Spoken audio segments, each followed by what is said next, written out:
গণমাধ্যম ও সামাজিক যোগাযোগ মাধ্যমে শেখ হাসিনার বিদ্বেষমূলক বক্তব্য প্রচারে নিষেধাজ্ঞা চেয়ে আন্তর্জাতিক অপরাধ ট্রাইব্যুনালে আবেদন করেছে প্রসিকিউশন টিম। আজ সকালে প্রসিকিউশনের পক্ষে সংশ্লিষ্ট শাখায় এ আবেদন করা হয়, যার শুনানি হবে ট্রাইব্যুনালের চেয়ারম্যান বিচারপতি মোহাম্মদ গোলাম মুর্তুজার নেতৃত্বাধীন ৩ সদস্যের বেঞ্চে।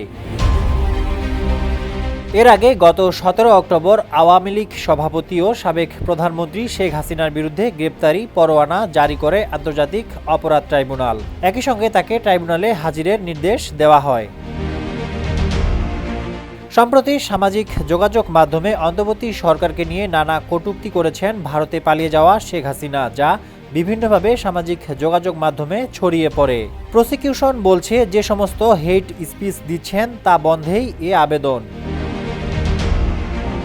এর আগে গত ১৮ নভেম্বর, জুলাই, আগস্টে গণহত্যার ঘটনার দায়ের করা মামলায় সাবেক প্রধানমন্ত্রী ও আওয়ামী লীগ সভাপতি শেখ হাসিনার বিরুদ্ধে ১ মাসের মধ্যে তদন্ত শেষ করার নির্দেশ দিয়েছিলেন আন্তর্জাতিক অপরাধ ট্রাইব্যুনাল, যার প্রতিবেদন দাখিল করতে হবে ১৭ ডিসেম্বরের মধ্যে। শিয়া বাটার ও ভিটামিন ই সমৃদ্ধ lily glam beauty soap. Lily, always beautiful. এছাড়া গণ অভ্যুত্থানের পর শেখ হাসিনা সহ আওয়ামী লীগ ১৪ দলের নেতা ও আইনশৃঙ্খলা রক্ষাকারী বাহিনীর সাবেক শীর্ষ কর্মকর্তাদের বিরুদ্ধে এখন পর্যন্ত গুম, হত্যা, গণহত্যা সহ ১৫০'র বেশি অভিযোগ জমা পড়েছে ট্রাইব্যুনালে। গ্রেপ্তার আছেন সাবেক ১০ মন্ত্রী সহ ২৫ জন।